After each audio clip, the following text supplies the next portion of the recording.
Yaga the Flying Witch. Once upon a time, in a far-off land, a little girl named Tasha lived with her father on the edge of a forest. Her mother had died when Tasha was very young. Before she died, she gave her a daughter, a tiny doll. "Keep her safe in your pocket," she said. "There's no other doll like her in the world. If you are ever in danger, wait until you are alone. Then give the doll food and water. She will help you." A few years later, Tasha's father married again. "A new wife for me and a new mother for Tasha," he thought. But his new wife had other ideas. She waited until Tasha's father had to go on a long journey. Then she called for Tasha. "I want you to go to Baba Yaga's hut in the forest," she cooed. "Ask her for a needle and thread." Tasha sat on the doorstep and took her doll from her pocket. She gave her a little piece of bread and a sip of water. The little doll ate. The little doll drank. Then her eyes lit up like fireflies. Her arms moved, and so did her legs. She was alive. Little doll, help," said Tasha. "Stepmother is sending me to the witch's hut. She gobbles up children as if they were chickens." "Do not fear," said the little doll. "I will protect you. I may be small, but I am powerful. Take some bread for Baba Yaga's dog and some ham for Baba Yaga's cat." So Tasha packed the ham and the bread and set out through the deep, dark forest. Soon a wild wind began to blow. The trees creaked, their branches groaned. Tasha looked up and saw Baba Yaga zooming through the forest in a flying boat. She pushed herself along with a wooden spoon and wiped away her tracks with a long wooden broom.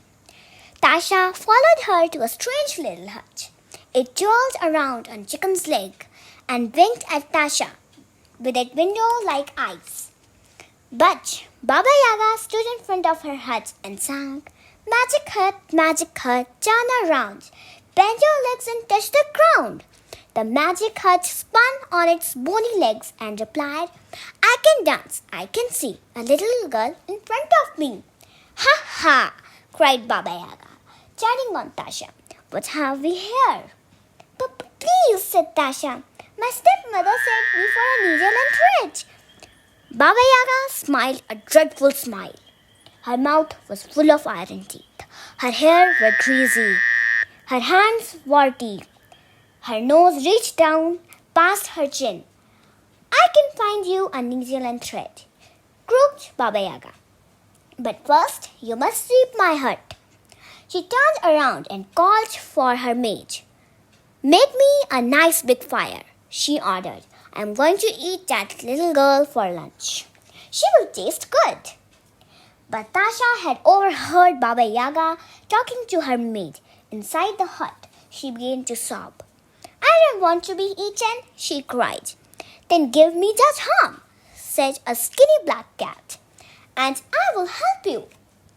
"Now run away as fast as you can," purred the cat. "Baba Yaga will soon be after you in her flying boat." The cat pointed its paw to a golden comb and a mirror lying on the floor. "When you hear Baba Yaga coming, throw down this magic mirror," it told him. "If she keeps on coming, throw down the magic comb." Tasha took the mirror and the comb and ran outside, where Baba Yaga's big black dog was waiting. It snarled, it growled, it ran up to Tasha and showed its sharp teeth, and Tasha threw it the bread. Then the dog sniffed. The dog ate the bread eagerly. "Keep running," he barked. "Keep running." Back came Baba Yaga. "Are you sweeping, little girl?" she croaked, her belly rumbling with excitement. "Yes, I am sweeping," hissed the cat. Baba Yaga leaped into her hut. "Where's the girl?" she screamed at her cat. "I have served you for a long time," said the cat, "but you have never given me food." "That girl gave me ham to eat." In a fury, Baba Yaga raced out to her dog. "You let her go? Why didn't you stop her?" she shouted. "I have served you for a long time. said the dog. "But you have never given me food. That girl gave me bread to eat." Baba Yaga gnashed her iron teeth.